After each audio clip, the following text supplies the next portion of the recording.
Hello students, this is Disha Shah and welcome to my YouTube channel. As you all know that I teach quantitative aptitude and logical reasoning for all the students who are preparing for the competitive exam. तो आप कोई भी competitive exam के लिए prepare करते हो then this platform, these videos, this module are for you. Okay, in this video, this is the fourth session of the topic probability and इस वाले topic में हम एक बहुत ही important part करने वाले हैं, the very important part of probability, and that is nothing but the types of event, and also we'll solve the questions from this particular concept. तो पहले हम ये देखेंगे कि types of events क्या है, events के अलग अलग types होते हैं वो क्या है, और उससे related questions देखेंगे. यहाँ से बहुत सारे questions exams में बन के आते हैं. So this is an important topic.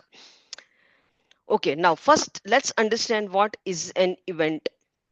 A subset of sample space is known an event. Let A be the event. Example एक देखे तो let A be the event that number of dice is an even number. For an example, अगर हम एक dice throw करते हैं, एक dice throw करते हैं, तो उसका sample space क्या होता है? We know that the sample space is 1, 2, 3, 4, 5, 6. इसी 6 में से एक नंबर आपको मिलने वाला है. This is called as a sample space. इसके अंदर इसको हम ये एक हमने एक्सपेरिमेंट किया है. ये क्या है? Dice throwing. To throw the dice is nothing but an experiment. ठीक है. और इस एक्सपेरिमेंट का सैंपल स्पेस है that there are 6 elements. So number of elements in the sample space is 6. This we know. Now what is an event? इसमें अगर आपको कोई पूछा जाए कि बोला जाए कि एक इवेंट है a such that you want the number on the dice to be an even number. Dice is okay dice ऐसे नहीं लिखे. Dice shows N even number. Shows N even number. इसे कहा जाता है एक इवेंट. एक इवेंट है तो एक्सपेरिमेंट के अंदर एक इवेंट होता है and hence we can say कि इवेंट के जो एलिमेंट्स होते हैं it is nothing but this subset. Event is a subset of the sample space. Event क्या होता है? एक सैंपल स्पेस का सबसेट होता है. तो अगर हम बोले कि एक डाइस थ्रो कर रहे हैं तो उसका सैंपल स्पेस हो गया 1 2 3 4 5 6. उसके अंदर एक इवेंट है wherein you want the dice to show an even number. तो इस इवेंट के एलिमेंट्स कौन हो जाएंगे? You want even number, so elements are 2 4 6. So number of elements in event A is equal to 3. आप ऐसे कह सकते हैं. ठीक है जी. तो इट मीन्स कि हर एक इवेंट अपने सैंपल स्पेस का एक सबसेट होता है. ठीक है. So this is called as an event. Event का probability we know that it is always going to lie somewhere between 0 and 1. ठीक है. तो ये इवेंट होने की प्रोबेबिलिटी क्या है? कि आपने डाइस थ्रो किया और आपको इवन नंबर आ जाए. ये इवेंट होने की probability we know it is nothing but half. ठीक है. सो probability of an event always lies between 0 and 1. ठीक है. अच्छा, इवेंट किस किस टाइप के होते हैं? So there is something called as equally likely events. What is that? Event that have the same chances or probability of occurring are called equally likely events. The outcome of an event is independent of the other. मतलब ऐसे दो event जिसका probability, जिसका outcome same है. एक example लेते हैं. When we toss a coin, suppose हमने एक कॉइन टॉस किया. When we toss a coin, we know that our sample space is h comma t. So there are two elements in this sample space. Now let A be the event that we get head. A be the event that we get head, and let B be the event that we get tail. So what is the probability that we get head? We know that the probability is half. Similarly, what is the probability that we get tail? So that probability is also half.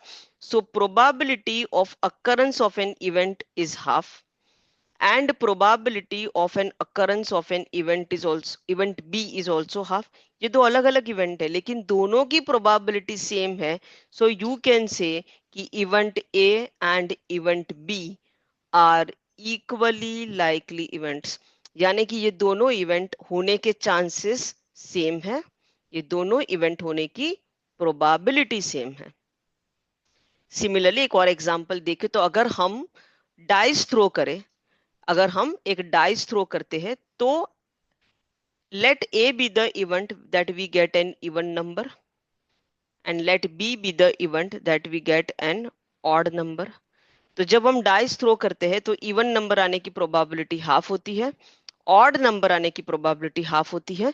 Since दोनों की probability same है तो हम कहेंगे कि ये एक equally likely events है. और अगर दोनों की प्रोबेबिलिटी सेम नहीं है तो हम कहेंगे कि ये इक्वली लाइकली इवेंट्स नहीं है. ठीक है जी. Next is mutually exclusive. Now this is very very important. अगर दो इवेंट साइमल्टेनियसली एक ही टाइम पे नहीं हो रहे हैं, एक ही समय पे नहीं हो रहे, तो that is called mutually exclusive events.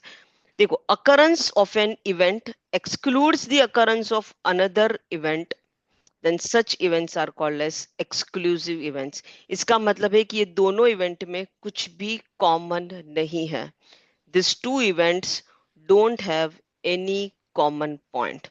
जैसे कि अगर हम कॉइन टॉस करें तो मान लेते हैं एक इवेंट ए है जो कहता है कि वी शुड गेट हेड और दूसरा इवेंट बी है जो कि कहता है we should get tail. Let A be the event that we get head and let B be the event that we get tail. तो क्या हेड और टेल साथ में हो सकते हैं? ऐसा तो हुआ है कभी कि आपने कॉइन टॉस किया और हेड एंड कॉइन दोनों आ गए, या फिर हेड भी नहीं आया टेल भी नहीं आया. सो हेड एंड टेल में नथिंग इज कॉमन. या तो आपको हेड मिलेगा या फिर टेल मिलेगा. So this two events are called as mutually exclusive events. Nothing is common. ठीक है. एक और एग्जांपल ले. अगर हम एक डाइस थ्रो करते हैं and let A be the event that we get an even number and let B be the event that we get an odd number.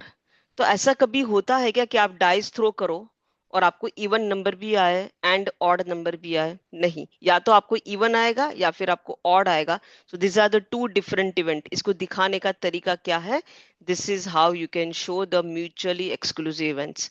तो ये पूरा, अगर हम इस पूरे को हम सैंपल स्पेस मान ले तो ये वो इवेंट है कि जो बोलेगा कि आपको इवन नंबर आना चाहिए. ये दूसरा इवेंट है जो कि आपको बोल रहा है कि ऑड नंबर आना चाहिए. Nothing is common, two different circle. ठीक है. So when you toss a coin you इधर गेट हेड और tail, but there is no other way you get both the result. So we can say this is an example of mutually exclusive event. ठीक है. In probability two events are said to be mutually exclusive events if they can not occur at the same time और simultaneously. दोनों event simultaneously नहीं होने चाहिए. जैसे कि अगर मैं आपको कहूं कि मेरी ऑफिस जाने, अगर मुझे ऑफिस जाना है एंड प्रोबेबिलिटी है कि मैं ऑटो से जा रही हूँ, उसकी प्रोबेबिलिटी 1/4 है, और बस से जा रहे हैं उसकी प्रोबेबिलिटी 1/3 है. तो कैन वी से कि ये दोनों इवेंट साइमल्टेनियसली हो सकते हैं? बिल्कुल नहीं हो सकते. या तो आप ऑटो से जाओगे या बस से जाओगे. ऐसा तो नहीं होगा ना कि आप ऑटो में भी बैठे हुए हो एंड बस में भी बैठे हुए हो. So these are called as disjoint events and these are called as mutually exclusive events. Mutually exclusive events को आप disjoint event भी कह सकते हो. ठीक है.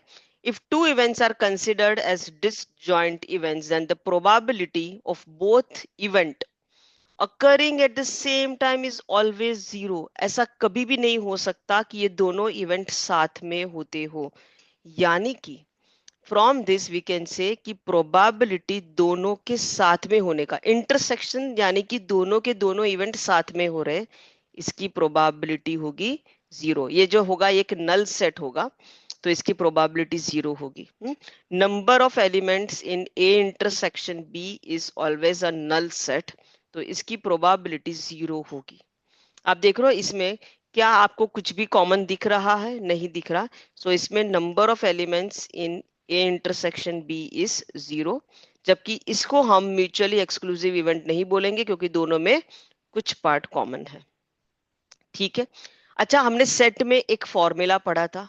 फॉर्मूला क्या था? फॉर्मूला ये था, A union B is nothing but number of elements in set A plus number of elements in set B minus number of elements in set A intersection B.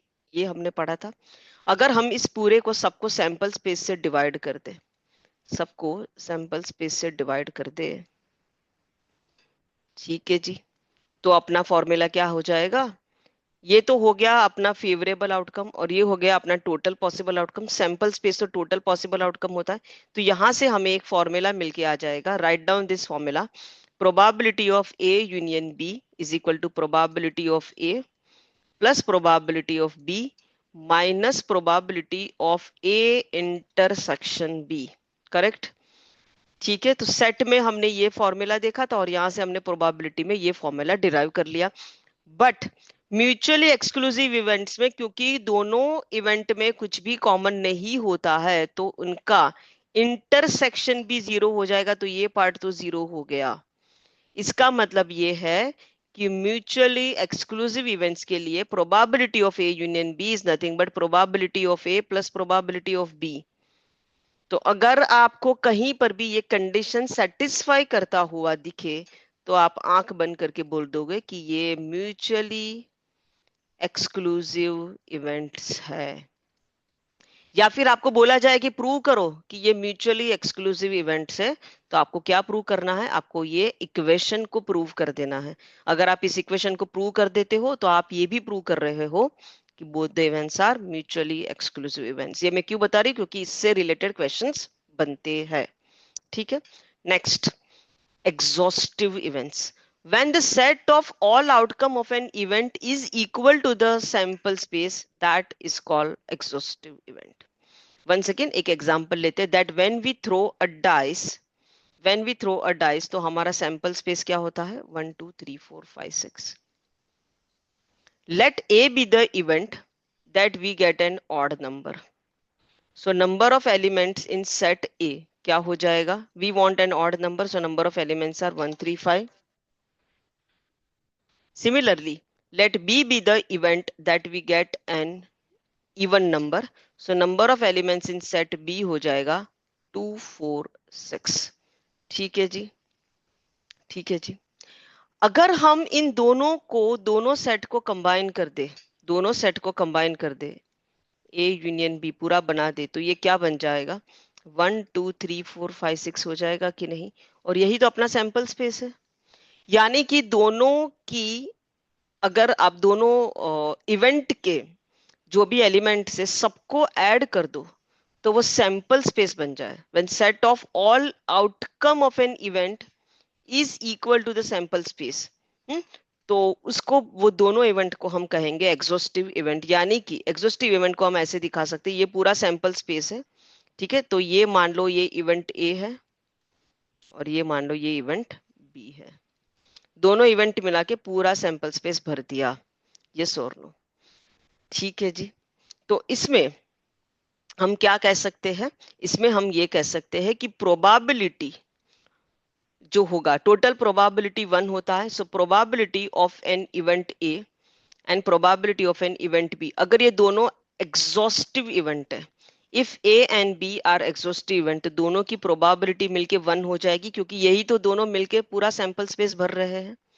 Similarly अगर हम कहें कि 3 sets A B सी, अगर हम कहें कि ये exhaustive set है, एग्जॉस्टिव सेट, तो हम क्या कह सकते हैं? देन वी कैन से कि probability of A plus probability of B plus probability of C, तीनों का प्रोबेबिलिटी मिलके 1 बनना चाहिए।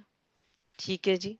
सो एक example, when we throw a dice let A be the event of getting an even number and B be the event of getting an odd number, तो sample space क्या बनेगा? दोनों को अगर हम ऐड कर दे तो हमें पूरा सैंपल स्पेस मिल जाएगा। इसीलिए इस केस में हम इन दोनों इवेंट को एग्जॉस्टिव इवेंट बोलते हैं। ठीक है, आप ये डायग्राम अगर याद रख ले ऐसे, ये अपना इवेंट ए है, ये इवेंट बी है, दोनों ने मिलके पूरा सैंपल स्पेस भर दिया।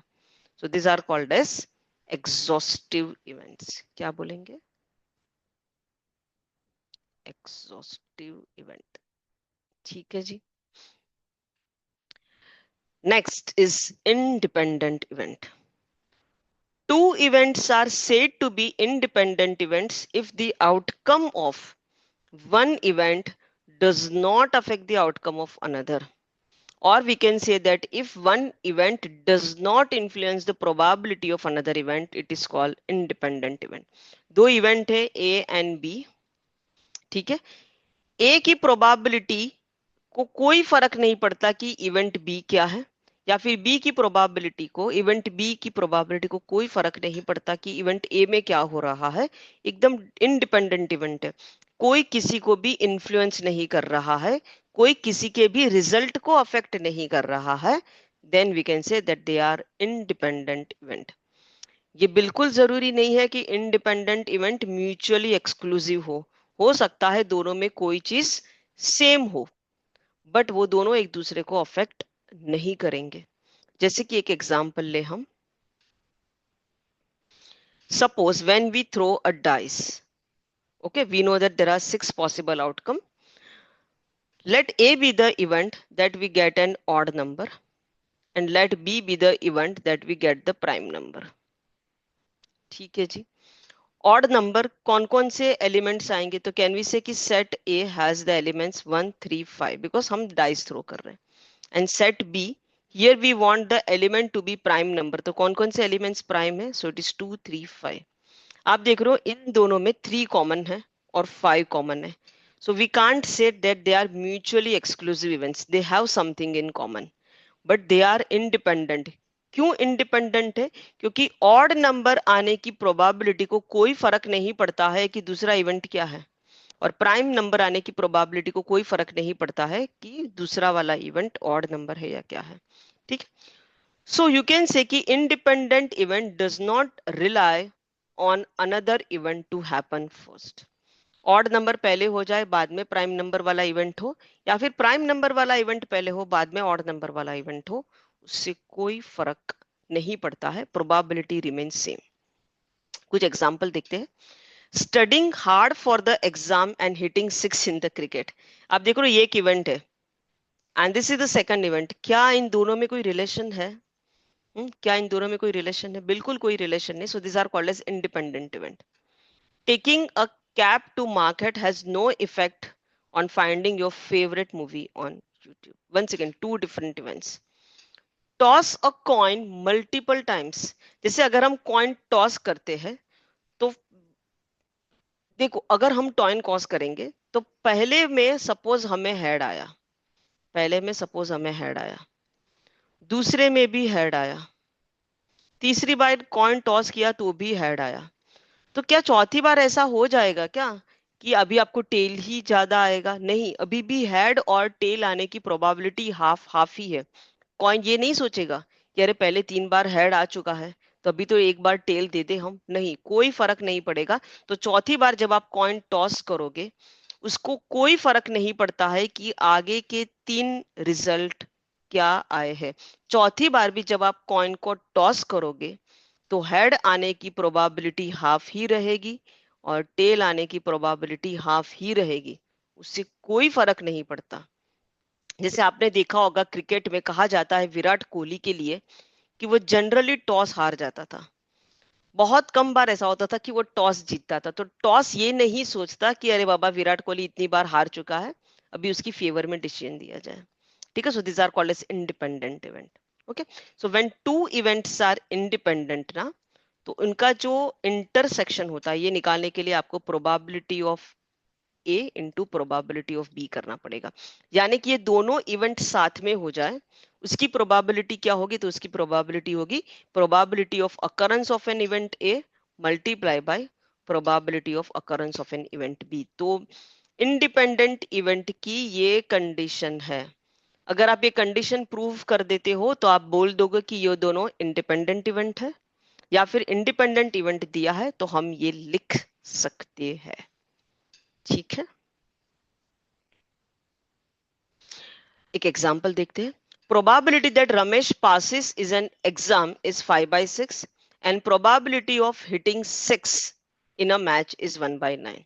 तो रमेश एक एग्जाम देने गया है, प्रोबेबिलिटी एग्जाम पास करने का 5/6 है, उसके बाद वो मैच खेलने गया जहां पर 6 मारने की प्रोबेबिलिटी 1/9 है।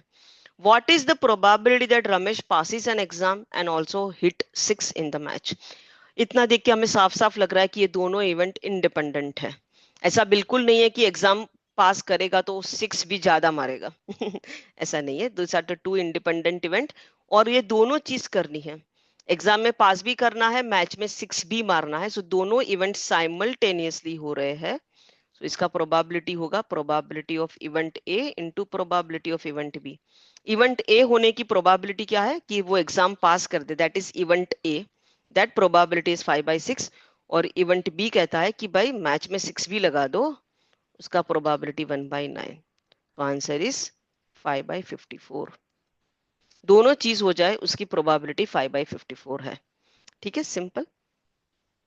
नाउ इंडिपेंडेंट इवेंट समझ में आ गया तो डिपेंडेंट इवेंट भी समझ में आ जाएगा। When two events are dependent, जैसे कि एक इवेंट दूसरे इवेंट के ऊपर डिपेंडेंट है, then it is called dependent event. So two events are said to be dependent if outcome of one event affects the outcome of the other. Affects the outcome of the other. जैसे कि आपके mummy daddy आपके ऊपर गुस्सा करते होंगे, कुछ गड़बड़ कर देंगे तो गुस्सा करेंगे। तो वो एक इवेंट हो गया कि वो आप पे गुस्सा कर रहे हैं। लेकिन अगर आप फेल हो गए तो और ज्यादा गुस्सा करेंगे। तो अभी गुस्सा करने की प्रोबेबिलिटी जो है वो बढ़ गई क्योंकि आप फेल होके आए हो। सो वी कैन से कि गुस्सा होने की प्रोबेबिलिटी अफेक्ट हो गई। क्यों? क्योंकि अभी आप फेल होके भी आए हो तो और ज्यादा गुस्सा। Okay, it is like that. एक कुछ एग्जांपल देख लेते। Not recharging your phone bill on time and having your call service suspended. Definitely अगर आप फोन के बिल को चार्ज नहीं करोगे, रिचार्ज नहीं करोगे, तो आपकी कॉल सर्विस अफेक्ट हो जाएगी। So here second event is dependent on the first event. Bag contain 13 white and 5 black balls. 2 balls are chosen at random. First one is found to be white.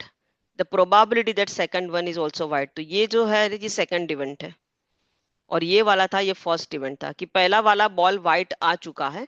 तो अभी जब हम second ball का second event का probability निकालेंगे तो definitely उसका कुछ इफेक्ट, ये जो है ये वाला probability is affected by the first event. अगर ये फर्स्ट इवेंट नहीं हुआ होता तो ये सेकंड इवेंट का प्रोबेबिलिटी कुछ और होता। ठीक है। Probability of getting 2 jack from a place of from a pack, sorry place नहीं, from a pack of card without replacement. जैसे कि हम कार्ड में से 2 जैक निकालना है विदाउट रिप्लेसमेंट। तो फर्स्ट कार्ड जैक आए उसकी प्रोबेबिलिटी क्या होती है, ये हमने किया था, उसकी प्रोबेबिलिटी 13/52 है। और सेकंड कार्ड भी जैक आए उसकी प्रोबेबिलिटी क्या हो जाएगी, now we know that that probability is 12/15 क्योंकि फर्स्ट कार्ड जैक आ चुका है। जब फर्स्ट कार्ड जैक आएगा तभी जाके सेकंड इवेंट होगा, वरना तो कुछ नहीं, गेम बंद करके बैठ जाना है। ठीक है। सो हियर सेकंड इवेंट जो है it is dependent on first event. ठीक है। सो जब भी दो इवेंट एक दूसरे के ऊपर डिपेंडेंट होता है, for an example let PA is nothing but the probability of happening an event A and PB is nothing but the probability of happening an event B. So probability of dependent events कैसे लिखोगे? तो मान लेते हैं कि इसमें जो B है वो A के ऊपर डिपेंडेंट है। B जो है इवेंट B वो A के ऊपर डिपेंडेंट है। तो probability of A intersection B क्या बन जाएगा? It is nothing but probability of A into, अभी हम प्रोबेबिलिटी ऑफ बी नहीं लिखेंगे बिकॉज बी जो है ना वो ए की वजह से अफेक्ट हुआ है उसकी प्रोबेबिलिटी। ठीक है। तो इसको हम कैसे लिखेंगे, this is how we will write कि probability of B and A is nothing but probability of A into probability of B जो कि अफेक्ट हो रहा है ए के द्वारा। तो this is how we will write. अगर दो इवेंट इंडिपेंडेंट होते तो अपना फॉर्मूला ये था, ये तो हमें पता है, probability of A into probability of B. लेकिन जब दो इवेंट डिपेंडेंट होते हैं, मतलब इसमें बी जो है ना वो ए के ऊपर डिपेंडेंट है, तो फॉर्मूला में ये चेंज हो जाएगा। This is how we will write probability of B by A का मतलब ये होता है कि प्रोबेबिलिटी जो है बी का वो अफेक्ट हो रहा है प्रोबेबिलिटी ऑफ इवेंट ए से। अगर इवेंट ए नहीं होता तो बी का प्रोबेबिलिटी कुछ और होता। ठीक है। This is called as conditional probability. Event B का प्रोबेबिलिटी कंडीशन कर रहा है, कौन कर रहा है, event A. Okay, let's understand the basic difference between independent event and dependent event. So we know कि इंडिपेंडेंट इवेंट क्या होता है, when outcome of one event does not affect the outcome of other, और dependent means when outcome of one event affects the outcome of the other. ये formula था और इसका formula ये है। या तो आप ऐसे लिखो या फिर ऐसे लिखो। इसका मतलब क्या हुआ कि यहाँ पर बी जो है वो ए के ऊपर डिपेंडेंट है, और इसका मतलब ये हुआ कि यहाँ पर ए बी के ऊपर डिपेंडेंट है। कोई एक इवेंट दूसरे इवेंट के ऊपर डिपेंडेंट होगा, ठीक है। बी अगर ए के ऊपर है तो ये फॉर्मूला यूज करना है, और इवेंट बी के ऊपर डिपेंडेंट है तो ये फॉर्मूला यूज करना है। एक चीज का हमेशा ख्याल रखें कि इसमें probability of event A and probability of event A which is affected by B are not same. मतलब अगर इवेंट बी नहीं हुआ होता तो प्रोबेबिलिटी ऑफ ए कुछ और होता, ठीक है। एक एग्जांपल देखते हैं independent event and dependent event का। अभी जैसे क्रिकेट के मैचेस, वर्ल्ड कप क्रिकेट का फॉर्मेट तो आपको पता ही है। सपोज देयर आर 12 टीम्स, तो हमने दो ग्रुप बना दिए, group A and group B. Group A में सपोज 6 टीम है, 1 2 3 4 5 6 ऐसे, A B C D E F ऐसे 6 टीम्स है। तो क्या होता है इसमें, हर एक टीम को दूसरी टीम के साथ खेलना होता है। तो ए जो है वो बी के साथ भी खेलेगा, सी के साथ, डी के साथ, ई के साथ, एफ के साथ, सबके साथ वो खेलेगा। चाहे वो हारे या जीते, उसे सबके साथ खेलना है। ऐसा नहीं कि बी के साथ जीत गए, अभी आगे नहीं खेलेंगे तो चलेगा, या फिर बी के सामने हार गए तो गेम से बाहर नहीं। आप हार रहे हो या जीत रहे हो, you have to play 5 matches. लेकिन सेमीफाइनल और फाइनल मैचेस में क्या होता है, can we say now this matches are dependent on your previous result. अगर आपने पहली वाली मैच में अच्छा परफॉर्म किया होगा तो सेमीफाइनल में एंट्री लोगे, नहीं परफॉर्म किया होगा तो फ्लाइट पकड़ के घर आ जाना है, ठीक है। So here semifinal and final matches के जो इवेंट है, it is dependent on the previous event, whereas यहाँ पर सभी मैचेस एक दूसरे से इंडिपेंडेंट है, ठीक है। ये फॉर्मूला लिख लीजिए, ये फॉर्मूला हमने लिखा था, right. Probability of A intersection B is nothing but probability of A which has happened after B into probability of B. यहाँ पर ए जो है वो बी के ऊपर डिपेंडेंट है, ठीक है, ऐसा है। चलिए, now what is the difference between independent event and mutually exclusive events? Independent events, they cannot be specified based on the outcome of a maiden trial. They are independent of trials. उससे कोई आगे आगे के event में क्या हुआ है वो यहाँ पर फर्क नहीं पड़ता है।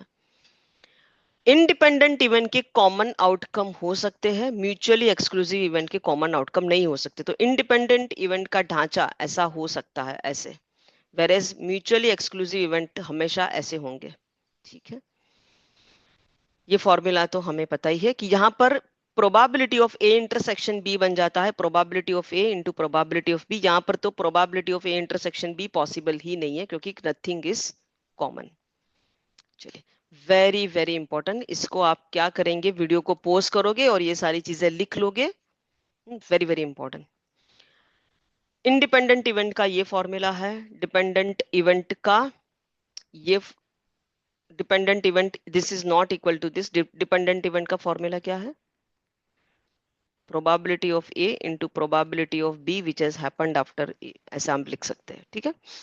म्यूचुअली एक्सक्लूसिव में हम ये कह सकते हैं कि A union B is nothing but P A plus P B, ये जीरो होता है म्यूचुअली एक्सक्लूसिव में।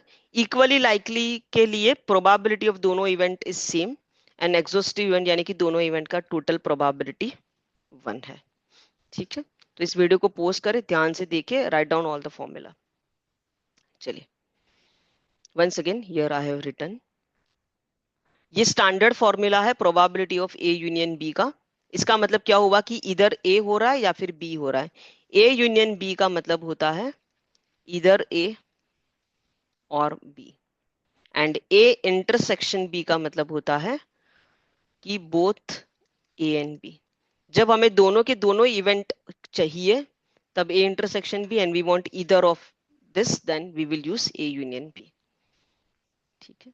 चलिए, let's solve the question. Let A and B be the events such that probability of A union B, C stands for complementary. Complementary यानी कि ये पूरा complementary एक बार मैं बता देती हूँ। Suppose ये set A है, this is set A, this is the universal set।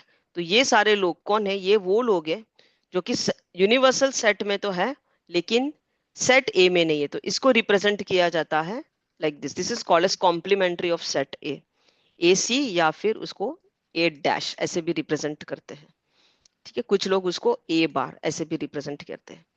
ये सबका मतलब एक ही है, this is nothing but the complementary of set A. Similarly ये क्या है, complementary of set A union B. तो यहां से हम probability of A union B कह सकते हैं कि it is nothing but 1 minus probability of complementary of set A union B. This is nothing but 1 minus 1 by 6, that is equal to 5 by 6. Probability of A intersection B दिया है 1 by 4। इससे एक चीज समझ में आ गई कि ये दोनों म्यूचुअली एक्सक्लूसिव इवेंट नहीं है। होते तो ये वैल्यू 0 होती, तो ये तो निकल गया म्यूचुअली एक्सक्लूसिव, ये भी निकल गया, ठीक है। तो ऑप्शन ए और डी में से ही एक है। Probability of A complement is 1 by 4. So probability of A is 1 minus 1 by 4, that is equal to 3 by 4. अभी हमें क्या निकालना है, independent but not equally likely and equally likely but not independent। तो ये देख लेते हैं कि equally likely है या नहीं दोनों इवेंट्स, यानी कि हमें ये देखना है कि probability of A is equal to probability of B बन रहा है या नहीं, ठीक है। फॉर्मूला क्या था हमारा, this is the standard formula, ये वाला जो फॉर्मूला था ना, हम ये वाला फॉर्मूला यूज कर रहे हैं।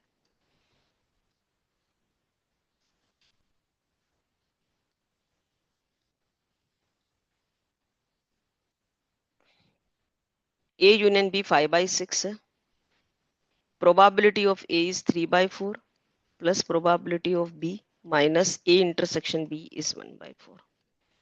सो probability of B is 5 by 6, 3 by 4 minus 1 by 4 हो जाएगा 2 by 4, दूसरी साइड पे जाएगा तो माइनस 2 by 4, ठीक है। इसको 2 से मल्टीप्लाई करेंगे, इसको 3 से करेंगे,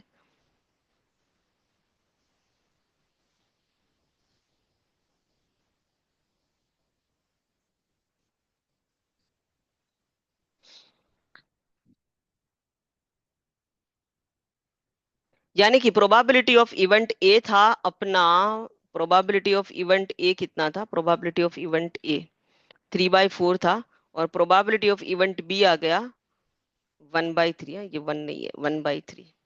सो both the events are not equally likely नहीं है, एंड दे आर इंडिपेंडेंट, ठीक है। So option A is the correct answer. NIMCET 2013-2009 का this is the question. Next question, let A and B be the events such that this is given। once again probability of A intersection B दिया है, it means कि ये mutually exclusive नहीं है, तो ये option B तो पहले ही निकल गया। probability of B is given, तो हम probability of A निकाल लेते हैं। once again we will use this formula।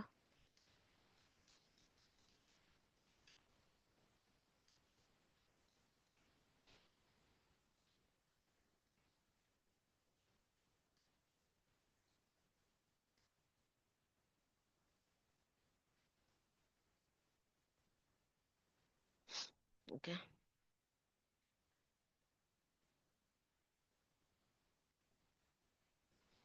पूरे को 6 से मल्टीप्लाई कर देते हैं, सो इसको 1, इसको 3, इसको 2।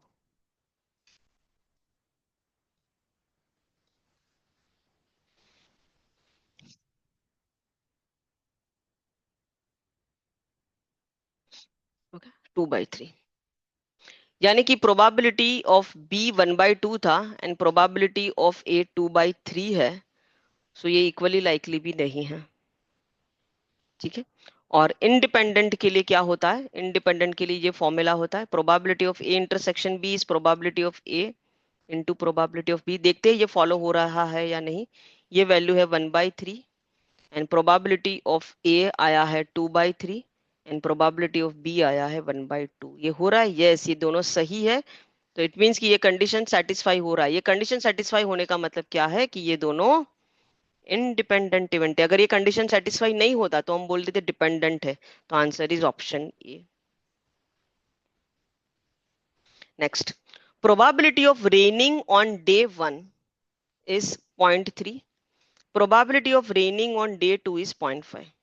फर्स्ट डे प्रोबेबिलिटी है 0.3, सेकंड डे बारिश होने की प्रोबेबिलिटी है 0.5। दोनों दिन बारिश हो जाए उसकी प्रोबेबिलिटी क्या हो जाएगी, तो ये बहुत सिंपल है। दोनों दिन बारिश यानी कि आपको फर्स्ट डे को भी रेन चाहिए एंड सेकंड डे को भी you want rain, so that probability is 0.3 into 0.5। once again ये कैसे निकाला, because both these events are independent, right? First day को कितनी बारिश होगी और सेकंड डे को कितनी बारिश होगी, एक दूसरे के ऊपर डिपेंडेंट नहीं है। और हमें दोनों दिन बारिश चाहिए, यानी कि probability of A intersection B चाहिए, which is nothing but probability of A into probability of B. So answer is 0.15. Option B is the correct answer. Next, probability of A to fail in an exam is 0.2. Probability of B to fail in the exam is 0.3. Probability ये है कि A और B fail हो, या तो A या फिर B। Okay, so basically हमें ये निकालना है probability of A union B। ठीक है, तो दिस इज, पहले तो ये देखना है कि क्या ये म्यूचुअली एक्सक्लूसिव इवेंट्स है। मतलब ए जो है, इवेंट ए क्या है कि ए फेल हो रहा है, और इवेंट बी क्या है कि बी फेल हो रहा है। क्या ये दोनों इवेंट साथ में हो सकते हैं, यानी कि ए भी फेल हो जाए, बी भी फेल हो जाए? क्या ये हो सकता है? बिल्कुल हो सकता है, बिल्कुल हो सकता है। यानी कि probability of A intersection B भी पॉसिबल है। मतलब ये म्यूचुअली एक्सक्लूसिव इवेंट नहीं है। म्यूचुअली एक्सक्लूसिव कब होते हैं? जब दोनों चीज साथ में नहीं हो सकती एट द सेम टाइम। यहाँ पर ये दोनों लोग साथ में फेल हो सकते हैं, यानी कि म्यूचुअली एक्सक्लूसिव नहीं है। तो ये जो है आप इसको जीरो ना माने, तो इसमें फॉर्मूला क्या बन जाएगा? Probability of A plus probability of B minus probability of A intersection B. A की प्रोबेबिलिटी है 0.2, बी की प्रोबेबिलिटी है 0.3। अच्छा, इसको क्या लिखेंगे? हमें, ये दोनों इंडिपेंडेंट इवेंट है, राइट? ए पास हो या फेल हो, उसकी प्रोबेबिलिटी को कोई फर्क पड़ता है कि बी का परफॉर्मेंस क्या है? ए का परफॉर्मेंस बी के परफॉर्मेंस को अफेक्ट करेगा, बी का परफॉर्मेंस ए के परफॉर्मेंस को अफेक्ट करेगा? नहीं, कोई किसी के भी परफॉर्मेंस को अफेक्ट नहीं कर रहा है। इट मींस कि they are independent event. Independent event का मतलब क्या है कि probability of A intersection B is nothing but probability of A into probability of B.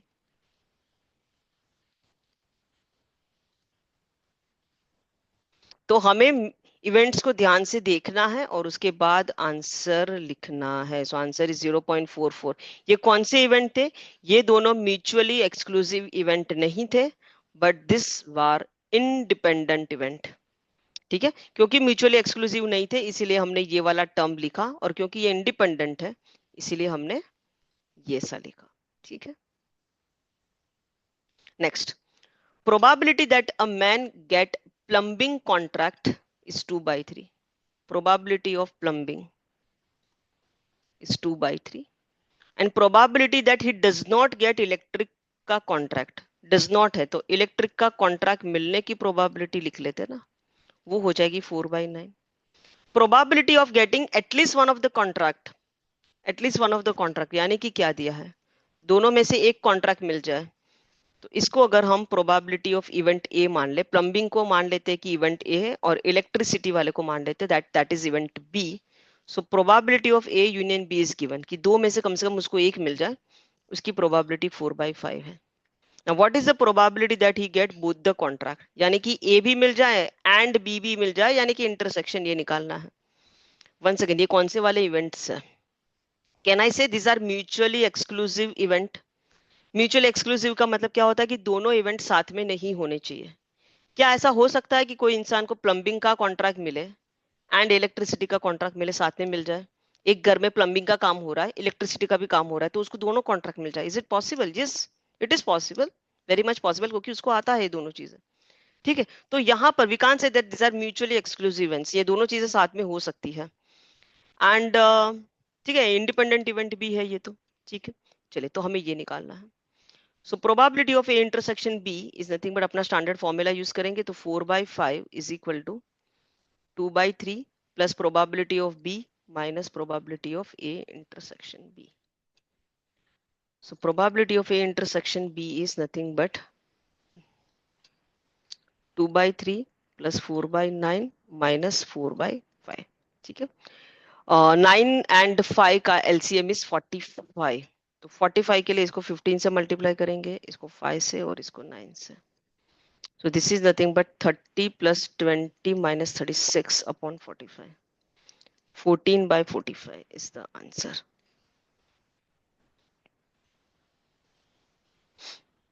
Next. This is a beautiful question और यहाँ पर बहुत सारी गड़बड़ कर सकते हैं students. This is a beautiful question. Okay, question क्या है? Probability that A wins the race is 5. A की जीतने की प्रोबेबिलिटी 1/5 है, not 5, sorry 1/5. Probability of B winning the race is 1/15 and probability of C winning the race is 1/10. Assuming that the dead hit is impossible, find the probability that one of them will win. Okay, now first of all ये सोचना है कि ये जो event है क्या ये mutually exclusive है या म्यूचुअली एक्सक्लूसिव नहीं है. ओके, अभी तक हमने जो क्वेश्चन किया ना, और इस क्वेश्चन में फर्क है. इस क्वेश्चन में फर्क ये है कि ये एक रेस है. रेस में तीन लोगों के बारे में बात की गई है. रेस में एक ही इंसान जीतता है. ऐसा तो नहीं होगा ना कि दो इंसान जीत गए, क्योंकि उन्होंने लिखा है डेड हिट इज इम्पॉसिबल. तो ऐसा नहीं होगा कि दो लोगों को बोला जाए कि अरे समझ में नहीं आ रहा है कौन जीता, दोनों जीत गए. ऐसा नहीं है, कोई एक ही जीत रहा है. उन्होंने क्या बोला है कि probability of A winning the race is 1/5, यानी कि जब ए जीत रहा है, मतलब 5 में से एक रेस में ए जीतने वाला है, तो वो 5 रेस में जहां पर एक रेस में ए जीतने वाला है, तो कहना इसे कि ए तभी ही जीतेगा जब बी और सी ना जीते. तो ऐसा कभी हो सकता है क्या कि ए भी जीत जाए, बी भी जीत जाए, या फिर बी भी जीत जाए, सी भी जीत जाए, या फिर तीनों के तीनों जीत जाए? नहीं ना, यानी कि तीनों की साथ में जीतने की संभावना नहीं है. इनफैक्ट दो लोगों की भी साथ में जीतने की संभावना नहीं है. तो ये जो है ना, ये म्यूचुअली एक्सक्लूसिव इवेंट है. ये प्रोबेबिलिटी ऑफ ए विनिंग, ये probability of B winning and ये probability of C winning. At a time एक ही इंसान जीत सकता है, या तो ए या बी या सी, दोनों नहीं जीत सकते ना, तीनों जीत सकते हैं. तो साथ में चीजें होने के चांसेस नहीं है. So this are mutually exclusive event. इसका मतलब क्या हुआ कि ये ए इंटरसेक्शन बी 0 होगा, बी इंटरसेक्शन सी 0 होगा, और A intersection B intersection C भी 0 होगा. इनफैक्ट ए इंटरसेक्शन सी भी 0 होगा. ये सारे इंटरसेक्शन वाले लोग 0 हो जाएंगे. ठीक है.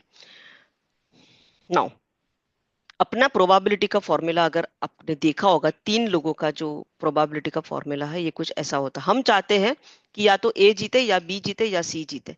सो probability of A union B union C निकालना है. इसका फॉर्मूला क्या होता है? This is nothing but probability of ए.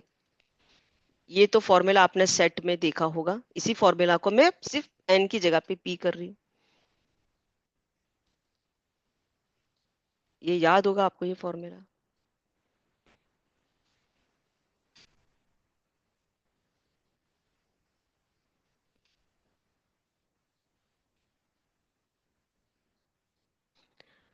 इसमें ये सारे लोग 0 हो जाएंगे, क्योंकि सारे की जीतने की संभावना, एक टाइम पे एक ही जीतेगा, तो दो दो लोग नहीं जीतने वाले. तो ये सारे लोग निकल गए, यानी कि probability of A union B union C is equal to probability of A plus probability of B plus probability of C. ये म्यूचुअली एक्सक्लूसिव है, तो ये सारे लोग निकल गए.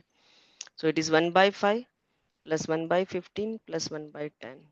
एलसीएम क्या हो जाएगा? 30 इज द एलसीएम, तो ये 6. 30 एलसीएम है, तो यही मेरे को आंसर लग रहा है. नहीं तो देख के ही लग रहा है एक ही में 30 है नीचे.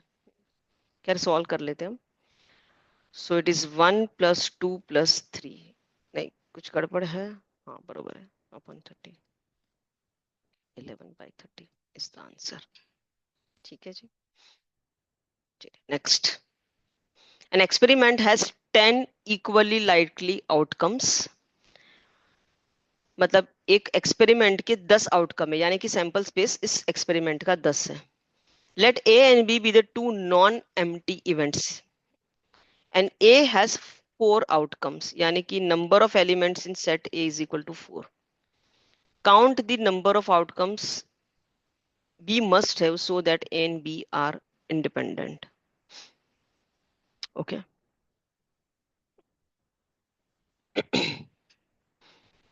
So that A and B are independent. Now A total experiment में जो total outcomes है वो कितने हैं? experiment में total outcomes है 10, और उसमें से A के पास 4 outcomes है.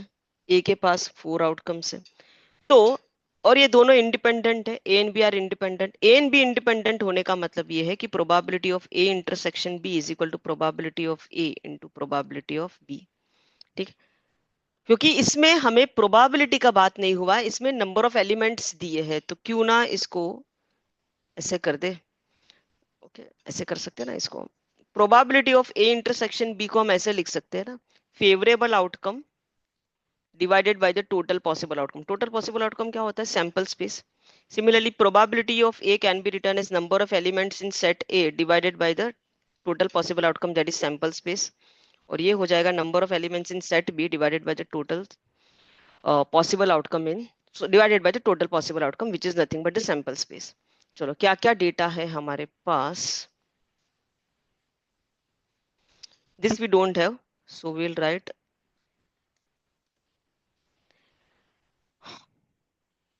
sample space is 10.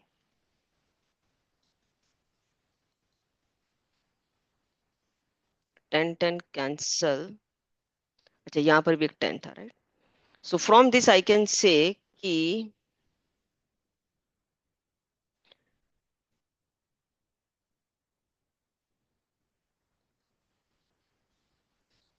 हमें क्या निकालना है? Number of outcomes of B, यानी कि एन बी पूछा है। तो can we say N B is nothing but 10 into divide by 4।